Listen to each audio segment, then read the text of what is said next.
The sunlight in our suburban living room was deceptive. It cast long golden fingers across the hardwood floors, making everything look peaceful. I felt like the luckiest woman alive watching my daughter Lily play. Everything felt perfect. My husband Mark was the man of my dreams. Attentive, loving, and supportive. He had stepped up after my parents passed away. The tragedy of the car accident still haunted my dreams, but Mark was my anchor. Lily was laughing, dragging her favorite stuffed bear across the carpet. It was a giant fuzzy thing we called Barnaby. Mark had bought it for her just last month. He said every little girl needed a protector in the night. I leaned down to pick up a stray Lego piece. As I moved, the light caught something strange. A tiny, unnatural glint sparked within Barnaby's left eye. It wasn't the dull reflection of plastic. It was a sharp glass-like prick of light. My heart did a strange little flip in my chest. I reached out and took the bear from Lily. She pouted, reaching for her toy, but I was distracted. I ran my thumb over the eye. It felt cold, hard, and slightly recessed. I carried the bear into the kitchen, my breath hitching. I used a small pair of sewing scissors to snip the stitching. My hands were shaking. I didn't want to find anything. I wanted to be wrong. I wanted to be crazy. Inside the polyester stuffing, I found a small black plastic housing. A lens. A tiny high-definition camera was nestled deep inside the bear's head. It was pointed slightly downward. From the sofa where Lily played, it would capture the entire room. A cold sweat broke out across my neck. Why would Mark do this? We didn't have a nanny. We didn't have intruders. The only people in this house were the three of us. My mind immediately went to the darkest place possible. Infidelity. It's the classic story, isn't it? The husband suspects the wife, or the husband uses the camera to watch his mistress while the wife is away. I felt a surge of bile in my throat. Was he watching me from his office? I put the camera back, stitching the bear up as neatly as I could. I had to act normal. I had to be the happy wife, until I figured out what he was looking for. When Mark came home, I kissed him. His skin felt different against mine. For a split second, I felt a wave of revulsion, but I masked it with a smile. "Hard day at work, honey?" I asked. He nodded, his eyes scanning the room with a clinical precision I hadn't noticed before. "Just the usual," he said. His voice was deep, smooth, and familiar. Yet, as he picked up Lily, I noticed he didn't look at her with warmth. He looked at her like a prop in a play. My skin began to crawl. Over the next week, I became a ghost in my own home. I started looking for more. I found another camera in the bathroom mirror. Another behind a bookshelf. He wasn't just watching the living room. He was documenting my entire existence. I began to notice his behavior changing. He would leave bottles of wine open on the counter. He would move my car keys and then tell me I'd lost them. "You've been so forgetful lately, Sarah," he'd say with a sigh. "Maybe it's the grief," he suggested one night, sliding a pill toward me. "The doctor said these would help with your anxiety." I stared at the white tablet. I hadn't seen a doctor. He was gaslighting me. He was creating a narrative. I started to realize this wasn't about another woman. He wasn't looking for a lover. He was looking for a breakdown. He wanted me to look unstable. He wanted me to look like a mother who couldn't be trusted with a child. The realization hit me like a physical blow. My parents had left me a massive inheritance, a multi-million-dollar insurance payout, and a real estate portfolio. If I were declared mentally unfit, Mark would become the sole trustee. He would have everything. I felt a cold, hard resolve settle in my stomach. I wouldn't let him win. But I needed to know how deep this went. One night, while he was working late, I broke into his private study. I had found the spare key hidden in a trophy. His computer was password protected, but I found a notebook in his desk. It wasn't full of business notes. It was full of observations about me. Subject showed signs of agitation at 4 p.m. One entry read, "Increased dosage of sedative tomorrow." My hands trembled as I flipped the pages. There were sketches of my facial expressions. There were logs of every time I cried. He was building a medical file. He was going to commit me to an institution and take my daughter. Then I found the folder at the bottom of the drawer. It was labeled Project Phoenix. Inside were surgical recovery photos. A man's face wrapped in bandages. Swollen, bruised, unrecognizable. And then the after photos. The man looked exactly like Mark. I felt the room tilt. I looked at the before photos again. The bone structure was different. The ears were a different shape. This wasn't my husband. My husband had gone missing after a boat accident 2 years ago. We thought he survived. The man I was living with, the man who slept in my bed, was a stranger. He was an actor. Parasite. He had literally stolen my husband's face to get to my family's fortune. The real Mark. What had happened to the real Mark? I heard the front door creak open. The heavy footsteps of the man I thought I loved echoed in the hallway. I didn't have time to leave the study. I crouched behind the heavy velvet curtains, my heart hammering against my ribs. The light flickered on. I could see his shoes through the gap in the fabric. He walked straight to the desk. He hummed a tune, a song my husband used to sing to Lily. It sounded mechanical. It sounded like a recording being played back. He opened the drawer where I had found the folder. He paused. The humming stopped. My breath caught in my throat. I squeezed my eyes shut, praying to a God I hadn't spoken to in years. He knew someone had been here. "Sarah," he called out. His voice was sweet, dripping with a poisonous concern. "Are you in here, darling? You know you shouldn't be playing in Daddy's office." He laughed, a dry, rasping sound that sent shivers down my spine. I gripped a heavy glass paperweight from the side table. If he found me, I would have to fight. I wasn't just fighting for my life anymore. I was fighting for Lily. I was fighting for the memory of the man he had replaced. He stepped toward the curtains. I could see his shadow looming over me. "I know you found the bears, Sarah," he whispered. "I saw your face on the feed. You have such a tell. You always bite your lip when you're scared." The curtain was ripped back. I didn't scream. I swung. The glass hit him square in the temple, and he stumbled back, cursing. I didn't wait to see him fall. I bolted past him, out of the room and toward Lily's nursery. I grabbed her, swaddling her in a blanket before she could even wake up. We had to get out. The house felt like a cage. Every corner had an eye. Every wall was a witness. I ran for the back door, the cold night air hitting my face. I didn't take the car. He would have a tracker on it. I ran toward the woods behind our property. I knew those trails. My father had taught me how to navigate them in the dark. Behind me, I heard the house lights flashing on. "You can't run forever, Sarah," he screamed into the night. "The police already have the reports. They think you're dangerous." I kept running. I had the folder tucked into my waistband. I had the evidence. But I needed a place to hide. I reached the old hunting cabin. It was a ruin, but it was ours. As I huddled in the dark with Lily, I opened the folder one last time. There was a final photo I hadn't seen. It was a photo of the real Mark. He wasn't dead in the photo. He was in a basement. He was thin, bearded, and chained to a wall. The date on the photo was from only 3 days ago. My heart stopped. He was alive. This monster was keeping him somewhere close. The hunt was no longer just about escape. It was about a rescue. I looked at my sleeping daughter and then out into the dark woods. I wasn't the victim anymore. I was the hunter. And I was coming for my husband. The shadow in the cellar, the cabin smelled of damp pine and forgotten summers. I pressed my palm against Lily's mouth as she stirred, her small breaths warm against my skin. Outside, the wind howled through the trees, mimicking the sound of a man's rage. I couldn't stay here long. If he knew the house was compromised, he would check the property's perimeter. My mind raced through the layout of our land. There was only one place. He could keep a man hidden for 2 years. The old root cellar beneath the carriage house. It had been boarded up since the 1950s, a relic of the original estate. Mark, the real Mark, had always joked about turning it into a wine cellar. It was soundproof, deep, and utterly isolated. I looked at the photo again by the dim light of my phone. The man in the chains had the same eyes as my daughter. The man in the house had eyes that were cold like polished stones. I had been sleeping next to a statue. I needed a weapon. I searched the cabin's dusty corners and found an old wood-splitting maul. Its handle was weathered, but the iron head was heavy. It felt grounded in my hand.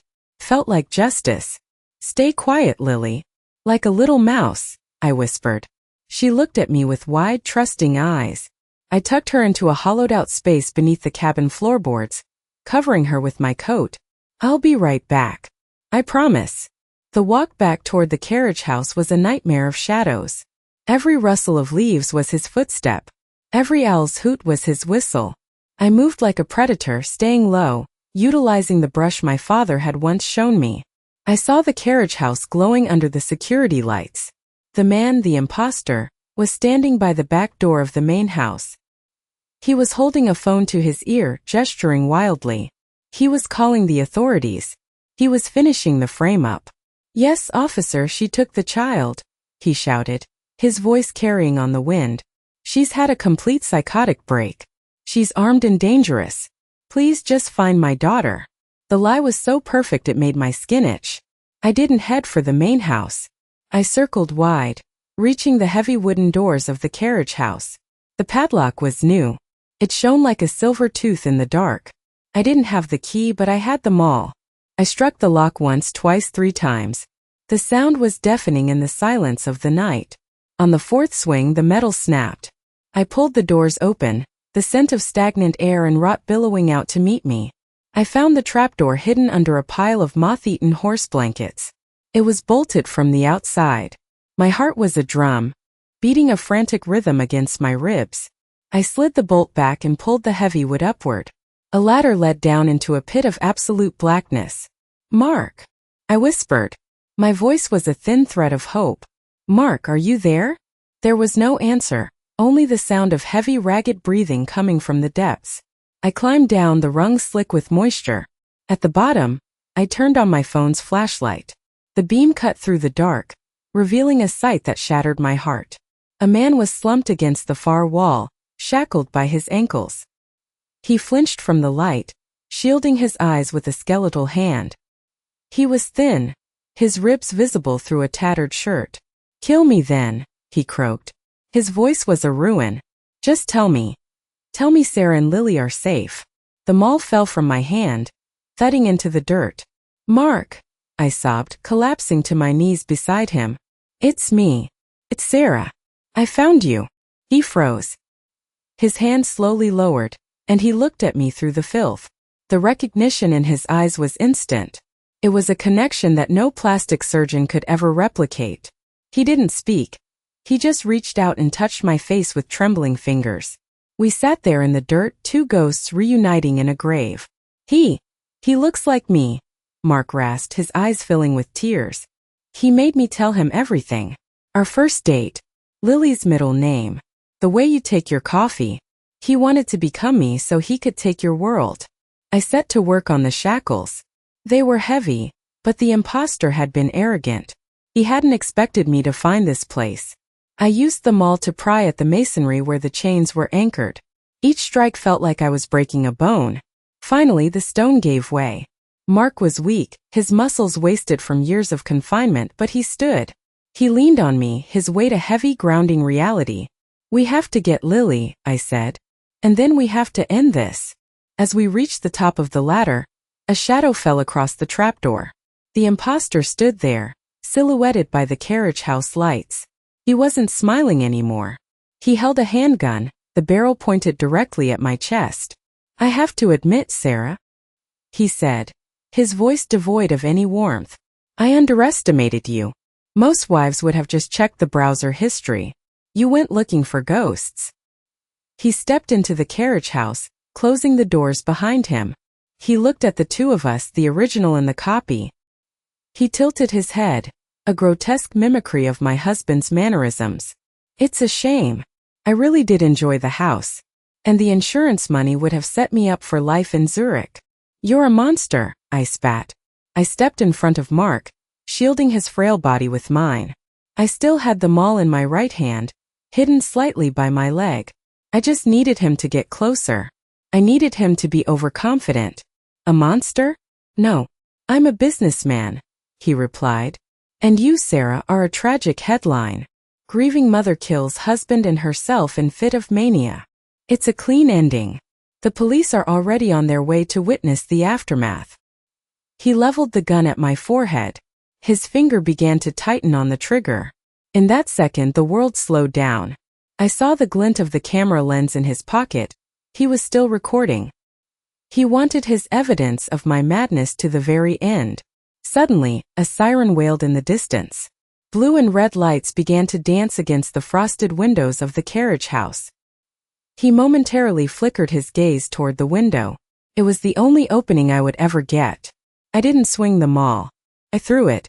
The heavy iron head caught him in the chest, knocking the wind out of him. The gun fired, the bullet whistling past my ear and embedding itself in the wooden rafters above. He fell backward.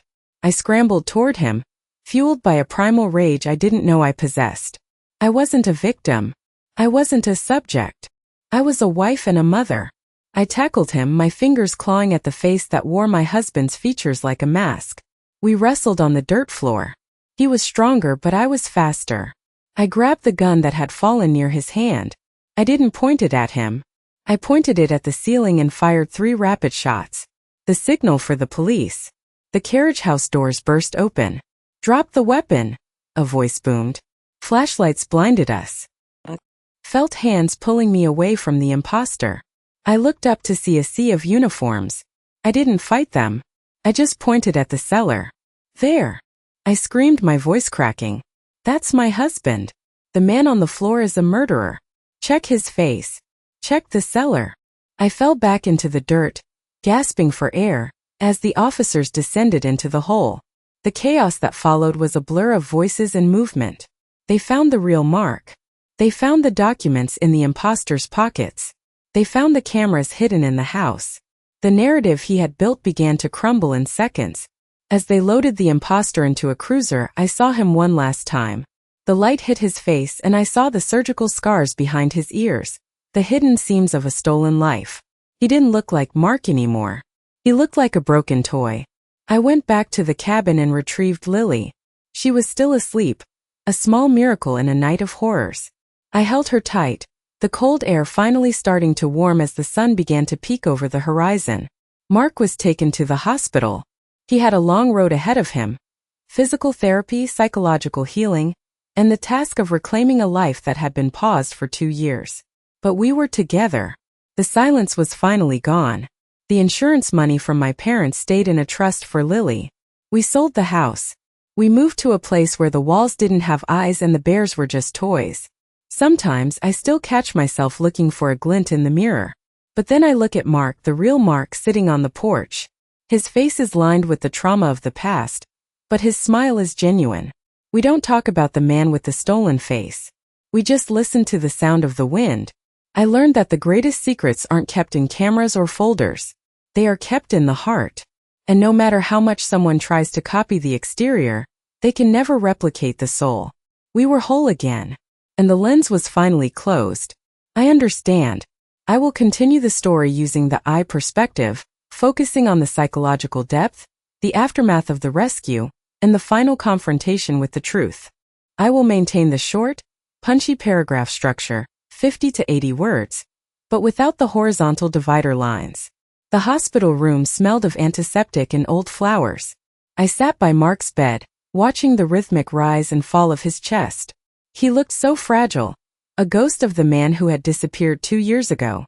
The doctors said his body was a map of neglect, but his mind was still there, locked behind tired eyes. Every time a nurse entered, I jumped. My nerves were frayed wires sparking at the slightest touch. The police had taken my statement, but I could tell they were still processing the sheer insanity of it all. A man who stole a face. A husband kept in a hole. It sounded like a cheap tabloid, not my life. The detective, a man named Miller, stood by the door. He told me the imposter was refusing to speak. They had found his real name in a database of disgraced medical students. He was a specialist in reconstructive aesthetics who had gone bankrupt. He didn't just want the money. He wanted the perfect life he felt he deserved.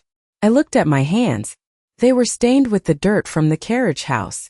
I realized I would never feel completely clean again. The cameras had been removed from our home, but the feeling of being watched lingered like a phantom limb. I closed my eyes and saw the glint in the teddy bear's eye. Lily was with my aunt.